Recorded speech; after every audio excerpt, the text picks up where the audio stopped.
Senator Klobuchar. Thank you very much, Ambassador Fohm and other members of the administration. This is a very, very important hearing you're having today, and for me, it hits close to home. I wouldn't be here if it wasn't for iron ore mining in northern Minnesota. That's what my grandpa did. That's where my family's from. And it has always been a way of life for families on the Iron Range and across northern Minnesota. Throughout our history in our state, iron ore mining has not only brought jobs to the region, it's built our country. From our roads, our bridges, buildings, railways, to the tanks and ships critical to our nation's defense, Minnesota's Iron Range boasts the largest concentration of iron ore in the United States of America and supplied most of the iron used in World War II. But we know this isn't just about the past, it's about the future. And we also know that for a number of years now, while we've had some improvements where we are with new mines opening, and things were actually going quite well, and people were quite hopeful.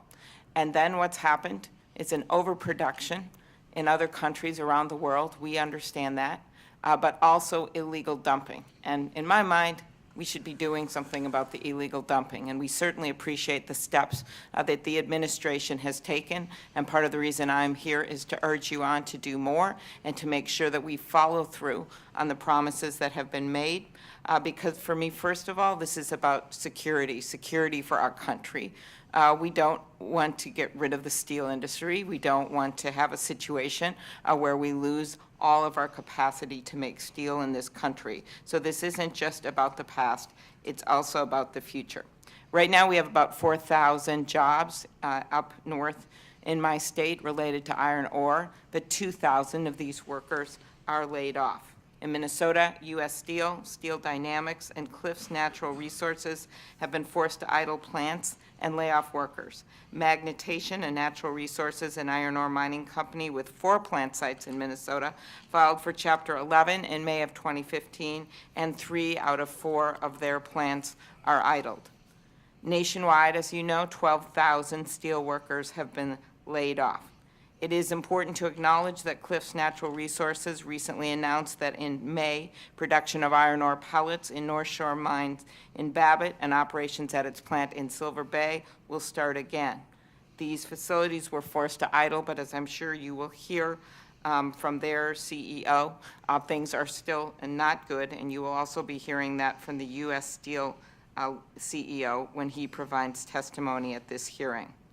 For more than 4 months, hundreds of families worried about how they were going to keep the lights on and the food on the table. With the announcement by Cliffs, these 450 workers and their families will soon be able to breathe a little easier once the operations resume. But I don't want to paint this as a rosy moment. We are just hanging on, hoping that these mines truly will be able to go back, but they will not be going back at any of these companies at their full capacity, and many of them are not scheduled to go back. Like many of the members up here, I've been fighting for stronger enforcement of our trade laws to protect our steelworkers. I introduced the Trade Enforcement Enhancement Act to crack down on unfair steel dumping, and I recently joined with Senator Casey to introduce the Workforce Training Enhancement Act to help states provide education and training to iron ore miners. As you know, with the custom bill, we passed some provisions that are helpful here, but I will say I think the key is going to be enforcement, and it's going to be how we deal with China. Dennis McDonough, the President's Chief of Staff, at my invitation and that of others in our delegation, came up to northern Minnesota, and he heard from a room full of people in the business and people in the unions and mayors and people in businesses associated with iron ore. But the most poignant moment for me was when Dan Hill, a steelworker who was laid off with a couple kids, a wife, looked across a room at Dennis McDonough, and he told the story that his child had just graduated from preschool. And when the teacher asked him at the graduation, they asked each kid, "What do you want to do when you grow up?"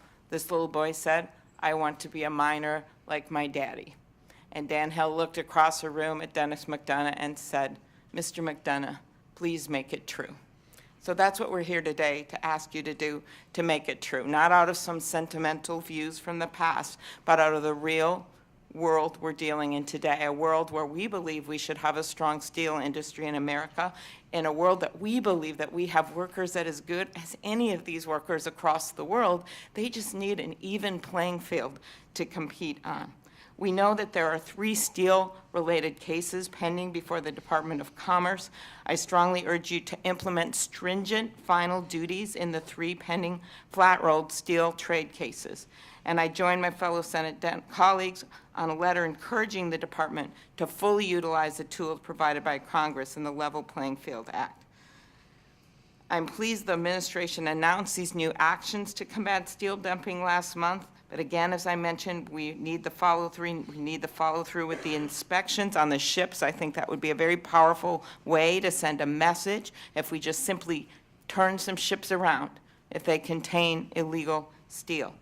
We can do that. We have the power to do that. We have to make sure that the penalties for dumping steel into our markets are so severe that these foreign companies that are violating the law will stop doing it. Protecting American workers and businesses means strengthening our enforcement against unfair trade practices by putting these Customs Border Protection Agency inspectors at our ports. And at the end, as the end of 2016 approaches, we'll be hearing more and more about the important issue of whether we continue to treat China as a non-market economy, which would have significant impact on anti-dumping cases. The U.S.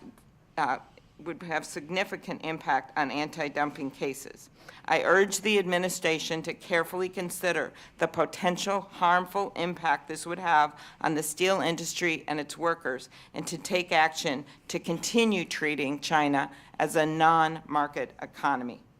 As I said, this has always been a part of my life growing up. My grandpa worked 1,500 feet underground in the mines nearly his entire life. He never graduated from high school. He was getting A's in school, and he dreamed of a life in the Navy. But every day he went down in this cage underground. And I always thought, what did he think as he went down there, as he took care of his 8 brothers and sisters as the oldest son when his parents had died? What did he think? Maybe he thought about that life in the Navy or that walk in the woods, because he did it. But he did this because he believed in our family. He believed in our country. He wanted to raise his kids to have a better life. We need to do the same for Dan Hill and these other workers. They deserve nothing less. Thank you. Thank you very much, Senator.